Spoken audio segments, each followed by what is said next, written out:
एक दिन की बात है। एक साधु गांव के बाहर वन में स्थित अपनी कुटिया की ओर जा रहा था। रास्ते में बाजार पड़ा। बाजार से गुजरते हुए साधु की दृष्टि एक दुकान में रखी ढेर सारी टोकरियों पर पड़ी। उसमें खजूर रखे हुए थे। खजूर देखकर साधु का मन ललचा। उसके मन में खजूर खाने की इच्छा जाग उठी, किंतु उस समय उसके पास पैसे नहीं थे। उसने अपनी इच्छा पर नियंत्रण रखा और कुटिया चला आया। कुटिया पहुंचने के बाद भी खजूर का विचार साधु के मन से नहीं निकल पाया। वह उसी के बारे में ही सोचता रहा। रात में वह ठीक से सो भी नहीं पाया। अगली सुबह जब वह जागा तो खजूर खाने की अपनी इच्छा की पूर्ति के लिए पैसे की व्यवस्था करने के बारे में सोचने लगा। सूखी लकड़ियां बेचकर खजूर खरीदने लायक पैसे की व्यवस्था अवश्य हो जाएगी। ये सोचकर वह जंगल में गया और सूखी लकड़ियां बीनने लगा। काफ़ी लकड़ियां एकत्रित कर लेने के बाद उसने उसका गट्ठर बनाया और उसे अपने कंधे पर लाद कर बाजार की ओर चल पड़ा। लकड़ियां का गट्ठर भारी था, जिसे उठाकर बाजार तक की दूरी तय करना आसान नहीं था, किंतु साधु चलता गया। थोड़ी देर में उसके कंधे में दर्द होने लगा, इसलिए विश्राम करने वह एक स्थान पर रुक गया। थोड़ी देर विश्राम कर वह पुनः लकड़ियां उठाकर चलने लगा।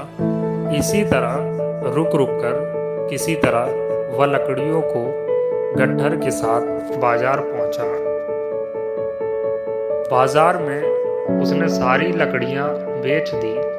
अब उसके पास इतने पैसे इकट्ठे हो गए जिससे वह खजूर खरीद सके। वह बहुत प्रसन्न हुआ और खजूर की दुकान में पहुंचा। सारे पैसों से उसने खजूर खरीद ली और वापस अपनी कुटिया की ओर चल पड़ा।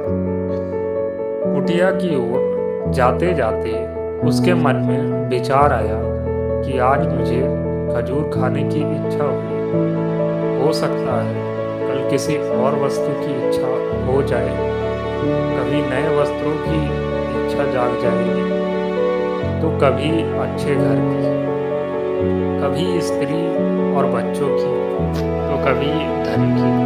मैं तो साधु व्यक्ति हूँ, इस तरह से तो मैं इच्छाओं का दास बन जाऊंगा। ये विचार आते ही साधु ने खजूर खाने का विचार त्याग दिया। उस समय उसके पास से एक गरीब व्यक्ति गुजर रहा था। साधु ने उसे बुलाया और सारे खजूर उसे दे दिए। इस तरह उसने स्वयं को इच्छाओं का दास बनने से बचा लिया। तो दोस्तों, इस कहानी से हमें क्या सीख मिलती है? यदि हम अपनी हर इच्छाओं के आगे हार जाएंगे तो सदा के लिए अपनी इच्छाओं के दास बन जाएंगे। मन चंचल होता है, उसमें रह रहकर इच्छाएं उत्पन्न होती रहती हैं, जो उचित भी हो सकती है और अनुचित भी। ऐसे में इच्छाओं पर नियंत्रण रखना आवश्यक है। सोच विचार कर इच्छाओं के आकलन के उपरांत ही उनकी पूर्ति के लिए कदम बढ़ाना चाहिए। तभी जीवन में सफलता प्राप्त होगी। हमें इच्छाओं का दास नहीं बनना है, बल्कि इच्छाओं को अपना दास बनाना है। तो दोस्तों, अगर आपको वीडियो अच्छा लगा हो तो चैनल को सब्सक्राइब करें, लाइक करें, कमेंट करें और इस वीडियो को ज़्यादा से ज़्यादा अपने दोस्तों में शेयर करें। मिलते हैं आपसे अगली वीडियो में।